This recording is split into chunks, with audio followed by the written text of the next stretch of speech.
Good evening. This is Tom Alexander. It is Monday, July 7th. It is about 5:40 p.m. Eastern Time in the U.S. I thought I would do a little update due to the minor perturbation in the force in the stock market today. A lot of people get excited when the market drops 0.00002%, thinking this is the latest and greatest Armageddon top. And it may be, but I don't think it is. We could have some more downside. Let's just take a look at things and evaluate. Okay, so we're going to start with this view. Now, I have been showing this in the weekend reports. By the way, if you want to see the weekend reports, go to my website, alexandertrading.com. Click on weekend updates. It's free, and you can see the progression going back 6 or 7 weeks on what you're seeing on my screen here. Now, what you are seeing on my screen here is the profile view of the SPX, the S&P 500. And this particular chronological configuration is a quarter. Each profile unit is 1 quarter. And I have been making the point that the second quarter was extraordinarily vertical, more vertical than almost any profile I can recall seeing in many, many, many, many years. Certainly one of the most vertical quarters ever in my trading experience. Uh, we were coming off this April low and the market went up and it basically didn't stop. Now, I started talking about this thing. Let me see, where is it? Let me see. Okay, so I started talking about how vertical this market was back in here, and that what was likely to happen would be we become more rotational in form of volume. And that's exactly what ended up happening. Uh, we got some rotation. Now, a point that I made in this weekend's update is that while this particular chronological configuration of the profile is quarterly. The auction is in process in all degrees of time all the time. So you have to be careful about how you define the market, which is a flow. It's not beginning and end. It's a constant flow. And within that flow, within time frames, you have the same processes of development, which gives us the same basic shapes of the profile graph in any reasonable period of time. Actually, you can go down to a 5-minute chart and you can see little Gaussian shapes within a 5-minute time frame, but that's a topic for another time. But what we have here, and I'm going to drag in a graph that I did this weekend on the report, just make it easier. So this is the beginning of the July, or actually the third quarter profile. Each letter, each profile unit, the letter is 1 week of trading. This was last week. Today starts the second week. But really, what we're dealing with here, let me find this. The current auction actually began way down here. I think this is June 23rd. So within this vertical quarterly auction that just ended, actually a new auction has begun, and it's been as vertical as it can get also. Now, there is a method to my madness here with telling you all this, and it is immediately relevant. So what we have here, we have an auction that began here. And an auction is a three-step process. You have a range, a distribution, you have a stopping price that can only be identified in hindsight, and then you'll have development around that price. So what we really didn't get much of in the second quarter auction was this. You got some of it right in here, but not as much as you typically get. And so this distribution that began at the end of June has also been vertical.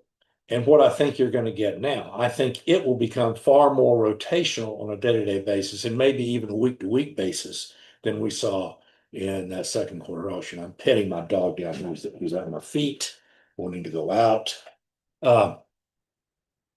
So that's that. Now let me get to something that may be more relevant and perhaps more tradable information. I'm going to go to, I want to show this view. Let's get the cash indices for just a minute. Just for perspective. Okay, we're down, today was down from last Thursday's close to today's close, we were down 0.8%. That's nothing. At the lows today, we were down a little more than 1%, 1.25%. That's absolutely nothing. Uh, you know, when you've been dead vertical to the upside, any little, you know, 1% decline feels like a lot.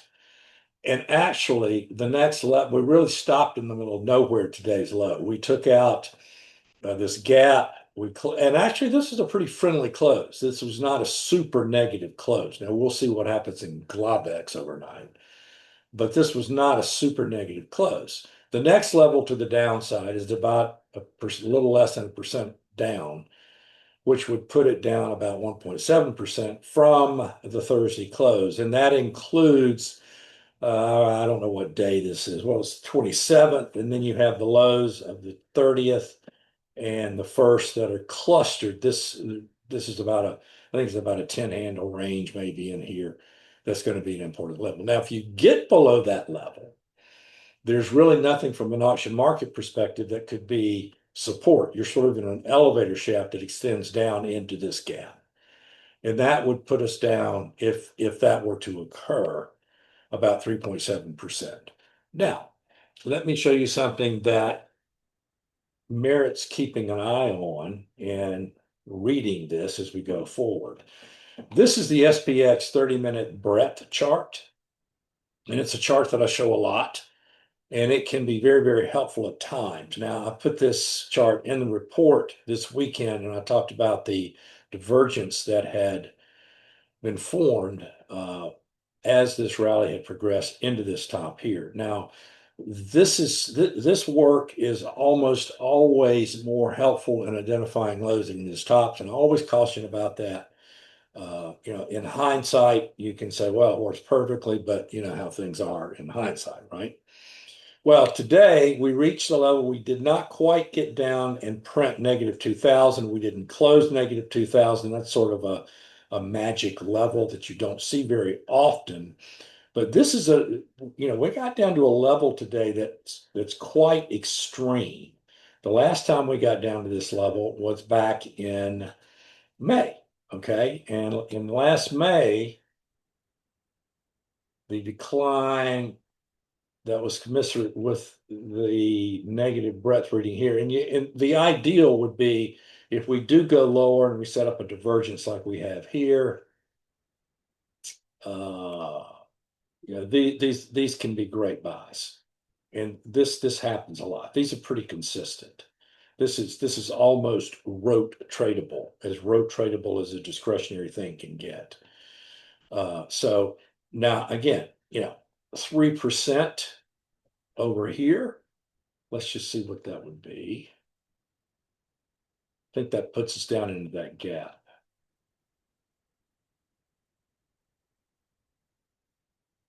Right? No, almost, not quite. 3.3. Yeah, it would.